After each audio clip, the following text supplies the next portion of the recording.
Welcome to What's Your I Can Conversations, the podcast that brings the pages of What's Your I Can, Realize Your I Can, and Purpose Business and Family to life. I'm your host, Kristy Angelee, National Single Mom speaker, businesswoman, writer, and media personality. And I'm delighted to have you join us on this journey. Get ready because we're here to amplify the voices of single moms, celebrate their achievements, challenge stereotypes, raise awareness, and more. But that's not all. In addition to our regular episodes, we're making room for children with our Kidpreneur Conversations, where we hear the young entrepreneurs as they share their inspiring journeys. Through these conversations, we aim to foster a deeper connection with God, a vital element as we collectively reimagine our future together. I am getting so tongue tied at this moment. All right, now. Today, I am thrilled to introduce you to our guest, the incredible Angela. So, without further ado, let's dive right in. Now, Miss Angela, we had a moment to catch up before the show, and you were sharing with me your journey from being as they call, a military child. I will use that word, a military, a military child, and the unique situations and stuff that made that placed you in from having to pick up from one country sometimes to another country, from one state to another state, and not always being as settled as other children are. But at the same token, I heard that it gave you a unique way of adapting to life challenges, because you Absolutely. have this background and you have the experience in knowing how to pick up one moment, or people being gone at for an extended amount of time, and then coming back and having to deal with family dynamics on that realm and that aspect, which has given you a unique way of living life as a single mom, and the challenges that is you are facing with children who are neurodivergent, and how you're having to strategize your way and love your children, love you, learning how to adapt, learning how to be comfortable even when things are uncomfortable. Let's talk about that. Share a little bit more with us, with our audience. I don't want to take it all from you, is what I'm saying. Thank you so much. I'm so grateful to You're be welcome. here with you today. Um, yeah, I grew up, moving around from state to state, never staying in one place for, more than like 2 or 3 years. But I Mhm. feel like that gave me an amazing perspective on not just people in general, but just like all the different, ways that families look and all of the different things that you can kind of embrace um, when you have a family that's not stuck in the same patterns and rooted in the same way as everybody else. Mhm. And I really am grateful for that experience. I feel like it's enabled me to really understand and accept the different perspectives that my kids have. I have one who's, on the autism spectrum, and the other one who's more ADHD. And it's just been amazing in terms of, opening my eyes to see that we don't all see the world in the same way. Mhm. And I feel like, not being so constricted to a certain way of living or a certain place or whatever has really enabled me to embrace that and advocate for my kids to the best of my Mhm. ability, knowing that I have all of these other perspectives on things. So, how has that played a huge part of you being a single mom? Because, like I said, family dynamics, and I'm pretty sure you're probably used to a parent being gone for a extended amount of time in your own home growing up. So, when you became a single mom, how did that affect you in an emotional way, or how did that, what did that look like for you? So growing up, my dad was in the military, so obviously I was used to my mom being at home with us, Hmm. and she was a full-time working mom as well, Okay. the same as I am. And so seeing her being able to maneuver her way through all of the different, things that you have to do, doctor's appointments, school Okay. stuff, everything for the kids. That really gave me an idea of, what it would be like to be a single mom, because Mhm. being married to the military often means that you are a single parent. So I Mhm. feel like I was set up for that experience Mhm. unknowingly. And when I Mhm. became a single mom myself, which was basically I got divorced earlier this year. My husband came out as transgender, and basically, is now wanting to be referred to as my ex-wife instead of my ex-husband. Mhm. So a lot of that experience of, feeling like I was going to have a partner in life, and Mhm. now I don't have a partner, but I Yeah. do have all of this training and background in seeing what it looks like if you have to be Mhm. the single parent. I think I'm, more than capable of handling all of the parental responsibilities on my own. Mhm. Not that anybody like decides, out of the gate, I want to be a single parent, because no one Right. decides that. Um, Mhm. but I do feel like, the experiences and perspective that I've been given in my life has set me up for success in that area, Mhm. because I'm just willing to rise up to whatever challenge I have to face. Mhm. And so, okay, because this is a new element that is brought into your situation of your ex being transgender, and how that affects not only you but your children as well. What does that look like? Because a lot of single moms aren't having to deal with that, right? They Right. may just be dealing with the normal of society, modern or traditional, baby father, not Yeah, paying, child support. But this is a new element, right? And that can hold a lot of, confusion and, fights absolutely. and much more than the normal. So what does that look like for you? And how are you all how are you navigating this space? So, originally, when it first started coming about that Mm-hmm. my ex was transitioning, I'm very open minded, and I was like, okay, I want you to be happy, and I want you to, Mm-hmm. be whoever you feel like you're supposed to be. However, that can't change who I am and how I'm supposed to be. And so Mm-hmm. that's kind of where I found myself at, what do you do in that situation? And like you said, Yeah. like I had no idea, because no one I Mm-hmm. had known had experienced that. And Mm-hmm. so what it basically comes down to is, what most people don't know about that kind of change in a relationship is that you basically have to mourn the person that person was. So Oh, it's not my yeah. husband anymore. It's basically this new person that exists. Mm-hmm. And so for my kids, that was really difficult. My older son, Yeah. who's now 14, he was just like, wait a minute, what? Like, if that's not Mm-hmm. dad anymore? Like, it was a really, really Mm-hmm. confusing part Oh. for him to go through. And then my younger son, who is on the spectrum, like, he was a little bit more out of the loop on that. Like, he just doesn't Mm-hmm. really understand. He did understand that there were changes happening, but he Mm-hmm. didn't really like dive into it at all, because he just doesn't process at that level. So I Mm-hmm. feel like, in a way, that was God's way of, kind of taking care of him and making sure that, he was going to be okay, because I don't think he'll Mm-hmm. ever fully realize, that transition. And he doesn't really Mm-hmm. remember his dad. So, Okay. it's like he didn't have to start with that. My older Mm-hmm. son goes to therapy on a regular basis, because Okay. there's a lot to talk about and unpack there. Yeah, Yeah, I bet.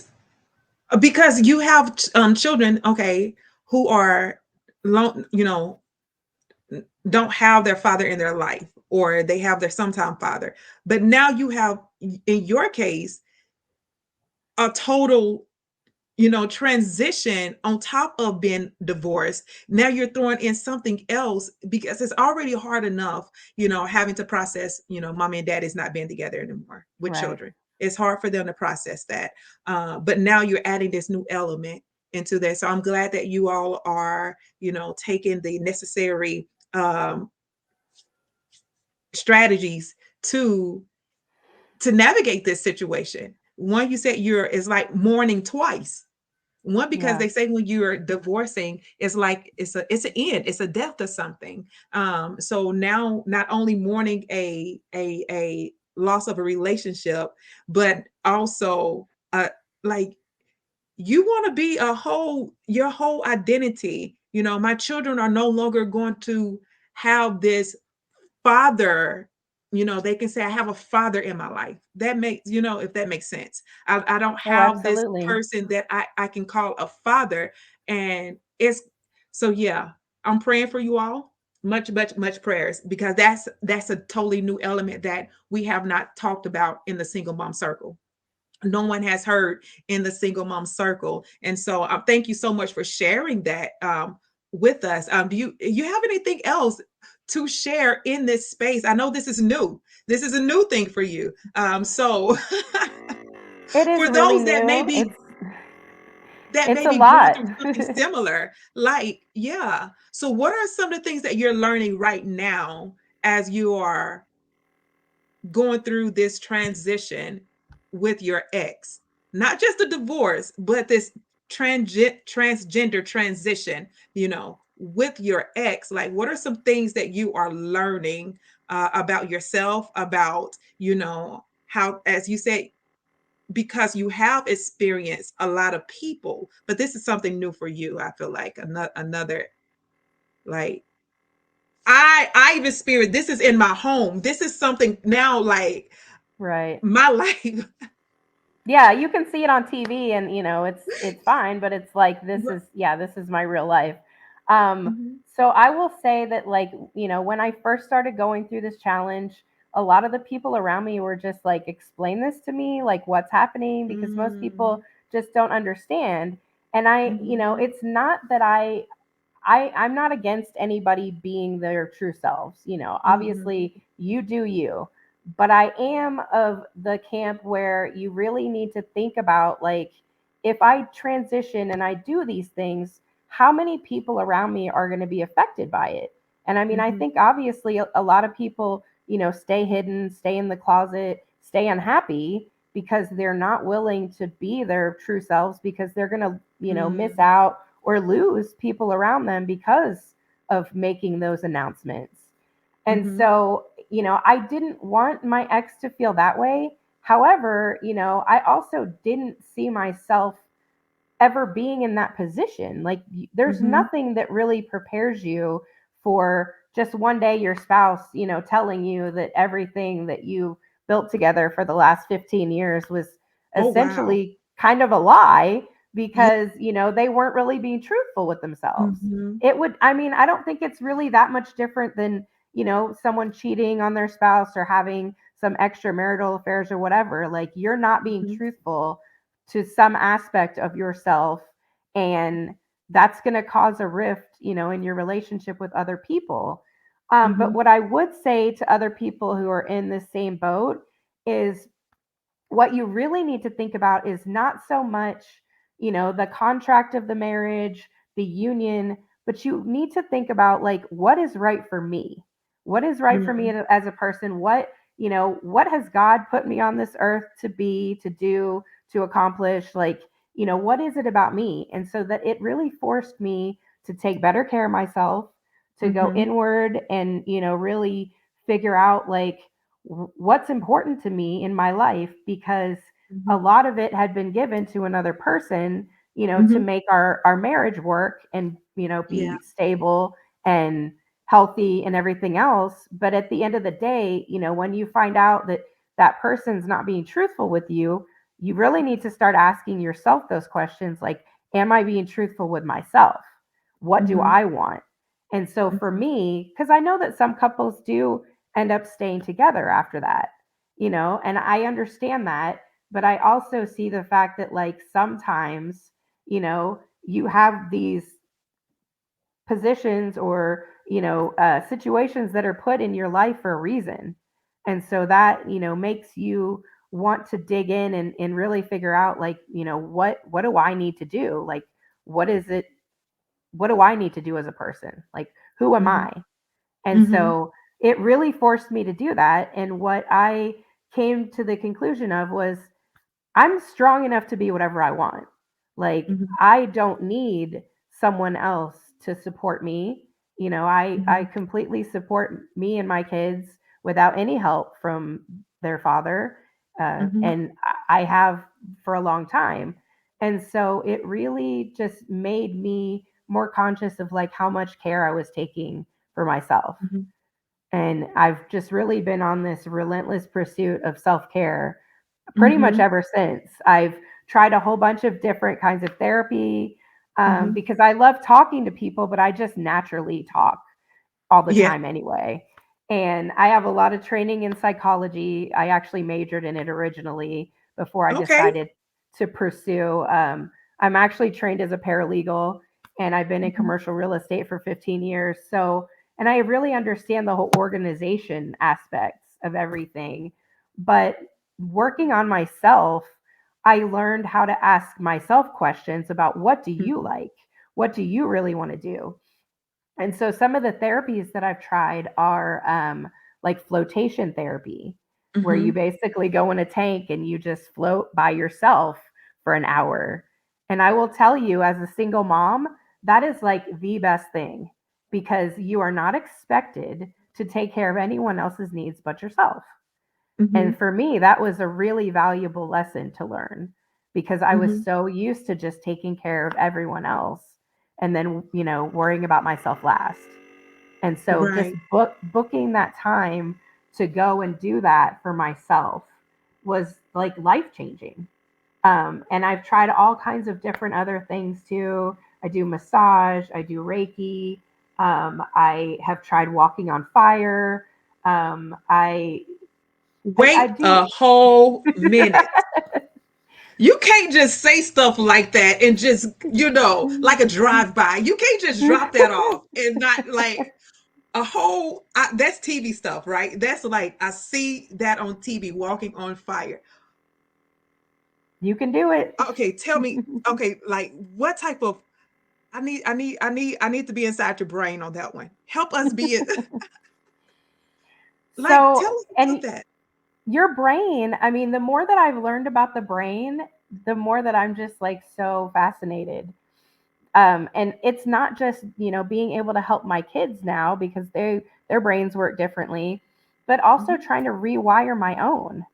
And Mm. the whole walking on fire, it's really you believing in yourself enough to know that you're not going to be burned.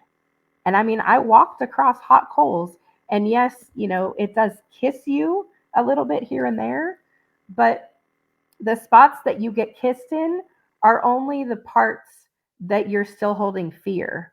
Like, if Mhm. you let everything go, you will not get burned. And there were a lot of people who had done it before, or, had done a lot of work on themselves, who were able to just Mhm. walk through like completely unscathed, like nothing. Mhm.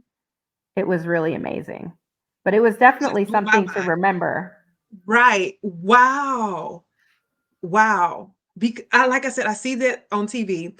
Ace Ventura was one of the shows that I saw, him walking across hot coals, was supposed to, but he threw somebody else down in front of him and walked on the person. That's Yeah. Jim Carrey. But anywho, but to hear someone actually say that they've done that, sometimes TV just make you seem like that's just TV. They have all of this extra, ways to make someone appear to be doing something, but they're really Yeah. not. But to say that you can actually walk on these things is crazy. Yeah. Yeah, All we right, are now we are I'm sorry. We capable of. have to just take a pause. That's okay. We are capable of so much more than we believe. Hmm. And I really It's do all think that in. being a single mom like teaches you that. Hmm. It takes your limitations and your boundaries, and it's like, I can do that. Like, what, why do I think Mm. that I can't? Hmm. Because you don't have anybody else to rely on. You just Hmm. gotta, put your head down and get it done. Hmm. There's nobody to complain to, nobody to call. Right. Just gotta do it. Yeah.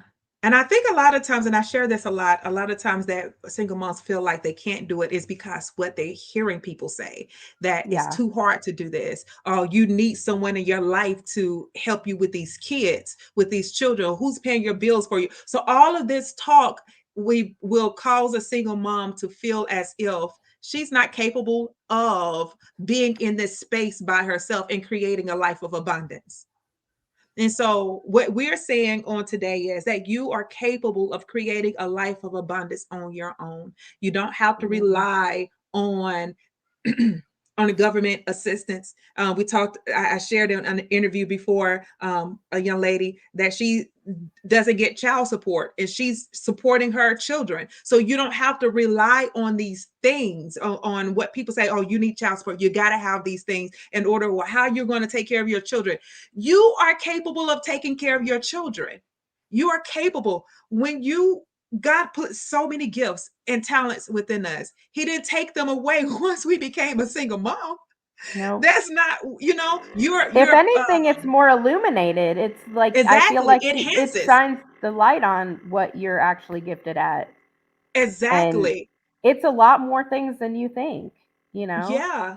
And I feel like just You're listening to what people have to say about single moms, like, it's more, I think a lot of people come from that place of judgment, like trying to mm-hmm, judge, like, oh, well, you picked this person to have a child with or whatever. Sometimes you don't get to pick any of that. mm-hmm, Like, it's just circumstances that happen. mm-hmm.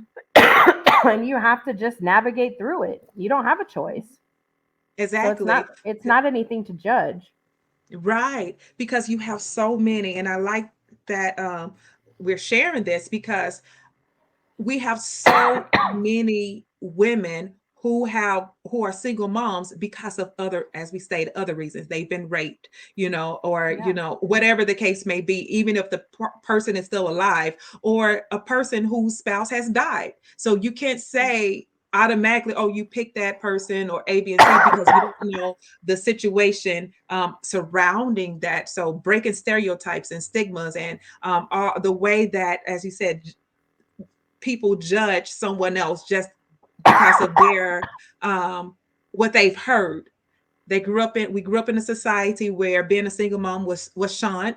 Oh, you're a single mom, don't touch her. Yeah. Don't go near her, like it's a contagious thing. Oh, it's going to rub off, you're going to turn around, be a single Yeah. mom too. Like it's something that you can catch. Oh, I'm going to catch the single mom. Okay, who told you that? Or don't be around. And I do understand the concept of birds of a feather flock together. So if you hang around somebody or something long enough, you may get the idea, oh, I want to be like them. But is it really a idea, the I want to be a single mom? Because it may be that they like the way that person is, carrying themselves, they are, maneuver about in society, in their community, and they just so happen to be a single mom. But if they don't understand, if a child is young, I would say that a young child look up to a person who may be a single mom, and it may look like, well, she could be a single mom and making all this happen. I could be a single mom and make it all happen as well.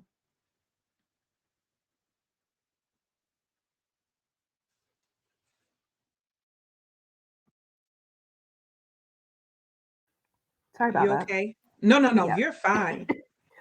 You're fine. Sorry. Ooh. No, no, you're fine. And so we're not encouraging, I want to say that we're not encouraging anyone to just go out and be a single mom, because it comes with its challenges. It comes with its, a lifestyle that's much harder than you would originally want, right? So you want to be mindful of the lifestyle you plan for yourself. But if you so happen to fall in that arena of being a single mom, it is possible. It is possible for you to be a career woman and a single mom. So we're going to talk about that a little bit. Okay. We talked about a lot of good, and I really want to tap into having neurodivergent children and the holidays. Okay. But how do you balance the demands of being a single parent with your personal life and career? So I just, in terms of my personal life, like I said, I schedule time so that I can go and do the things that I need to do. Um, Sometimes it's a massage, sometimes it's, flotation therapy, sometimes it's brunch with the girls, whatever. But my stuff goes up on the calendar just like the kids' stuff.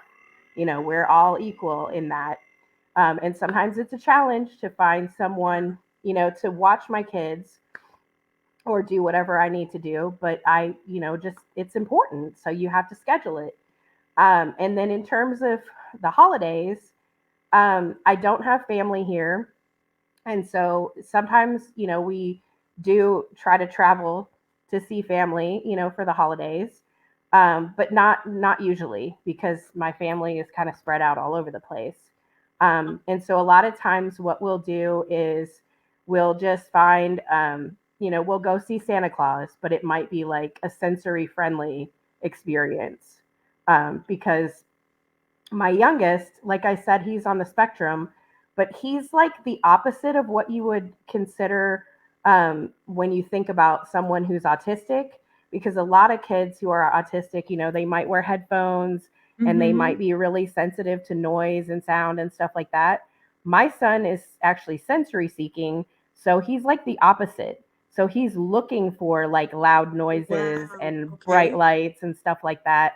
Um, Mm-hmm. his Halloween costume, because since today is happens to be Halloween, I Mm-hmm. had to make myself because he wanted to be a fire alarm and a very specific type of fire alarm, Oh, because wow. he's very focused on things that he likes, and one of the things that he's fascinated by is fire alarms, and he Mm-hmm. will tell you like the make and model of any fire alarm. If we go into a store, he will look up and tell you what it is, and he'll tell you what color the strobe light is and what it sounds like. I mean, Mm-hmm. he's very focused on things like that. And Wow. so I had to make his costume myself because that doesn't exist. Mm-hmm. um, but for him, it mostly looks like sensory friendly events, um, things where, they're maybe contained, because one of the other things that he does sometimes is he'll elope. Like if he gets bored with a scenario, he'll just take off and you don't have Wow. any, Okay. indication that that's going to happen. Yeah. Like you just kind of have to be ready to run. And so Yeah. that's another thing that I've had to get much faster at running. Yeah. And I usually take my older son because he's got longer legs than I do and he's faster than I am. So Uh-huh. between the two of us, we can catch him. Mm-hmm. And then, just basically trying to understand, like, how long can we be in an event or, be at a place until we get to a point where they're both kind of going to go crazy and Mm-hmm. need to leave. And so you always kind of have to have an exit plan. And Mm-hmm. then just be willing to understand that, all of those commitments that you have around the holidays are negotiable depending on, where your kids are at. Like if they're Mm-hmm. just not having a good day and they're not, we just cancel. Like you just don't Mm-hmm. go. Because really what you're trying to preserve is, how you feel like emotionally yourself, taking good care of, you if you need rest or whatever, and just prioritizing like everybody's well-being. Mm-hmm. So if it's a lot of stuff going on, a lot of, wild lights and wild times or whatever, maybe just have one of those events for like the whole season or whatever. Like just kind of pick and choose, what you're willing to commit to. And I've found that that's just much better for all of us. Mm-hmm. Have you found any particular valuable resources, books, or support groups that you recommend to other single moms?